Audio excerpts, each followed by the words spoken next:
Welcome to today's story. This is a tale of a man who tried to fix something that no one else could, time itself. But sometimes, fixing time means facing your past. Let's begin. Once there was a quiet village where nothing much happened. In the middle of this village stood a small and very old shop. The sign on the shop read "Tick and Talk." It was a clock shop. The shop looked broken and dusty from the outside, but inside, it was full of life. Hundreds of clocks ticked together. Big clocks, small clocks, wall clocks, table clocks, and tiny watches.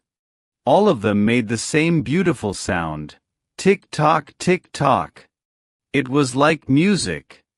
The shop belonged to an old man named Mr. Elric. He had white hair, a long beard, and round glasses. He always wore a brown coat and a sad face. Mr. Elric never smiled. He never talked to people. He just sat in his shop every day and worked on the clocks. People in the village said, "Mr. Elric can fix any clock." Some even said he had magic hands. But no one really knew who he was or where he came from. He lived alone, worked alone, and kept to himself. One rainy afternoon, everything changed. A boy about 12 years old walked into the shop. His name was Leo. He had short messy hair and wet shoes. He looked sad. In his hand, he held an old wristwatch. It was broken.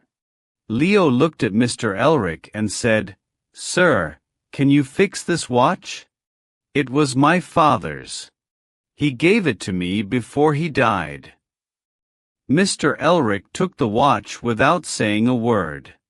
But his hands began to shake. He looked closely at the watch. His eyes opened wide. He recognized this watch. He had made it himself many years ago, for someone very special. It was a birthday gift for his own son. Mr. Elric did not speak. He only said, "Come back tomorrow."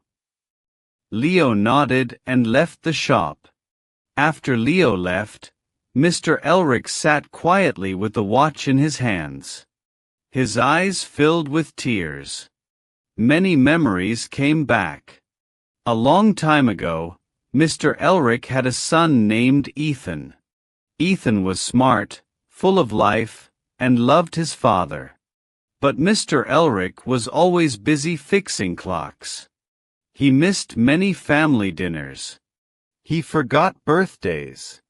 He worked day and night. Ethan felt hurt and lonely.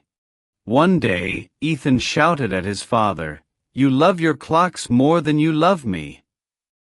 Mr. Elric said nothing. That night, Ethan left home and never returned.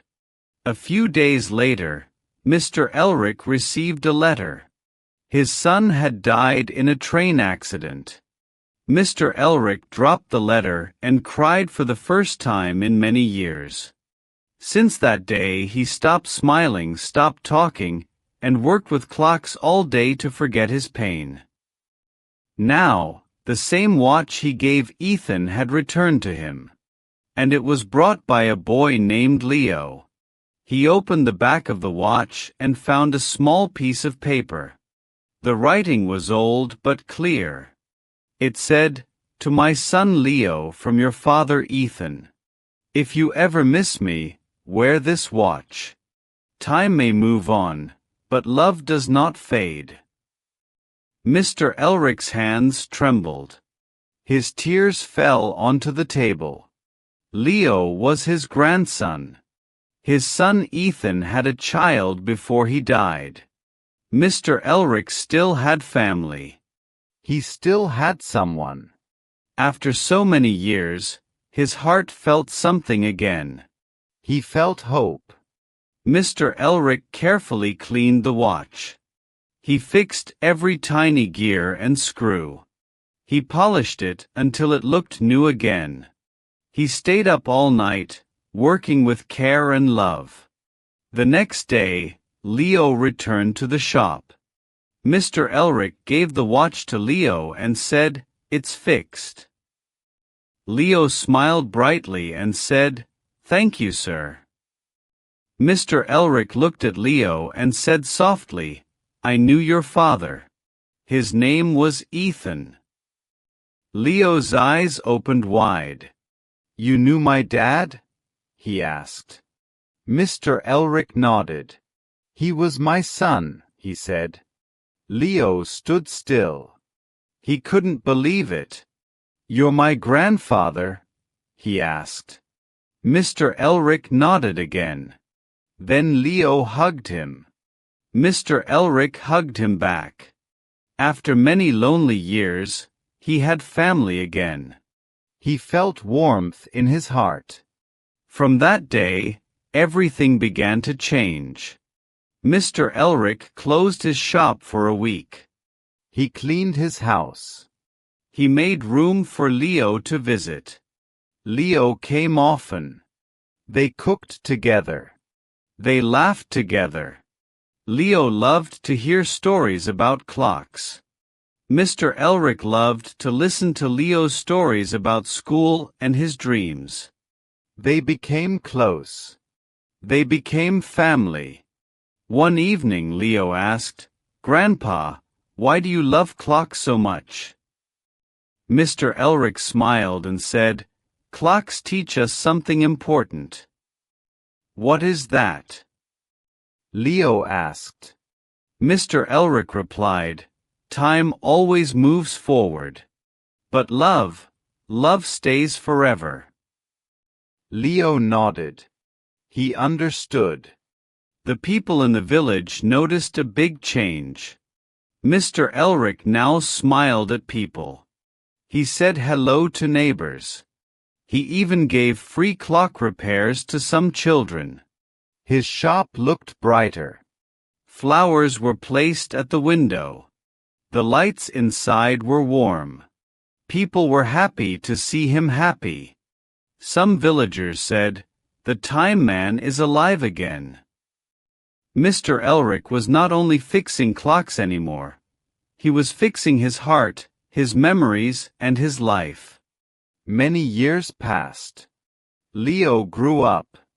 He learned clockmaking from his grandfather. He opened a new clock shop in another town. He called it Time and Love.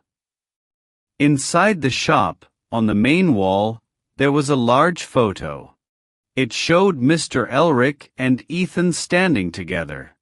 Below the photo was a small note, "Time moves on, but love stays forever." People loved visiting Leo's shop. He told them stories about his grandfather and about time. He told them that time is precious, but love is more powerful than time. And so, the story of the clockmaker lived on. It lived not only in clocks, but in hearts. In family. In forgiveness. Sometimes, we cannot go back in time. But we can fix our present. We can heal. We can laugh again. Because time moves on, but love stays in the heart forever. The end.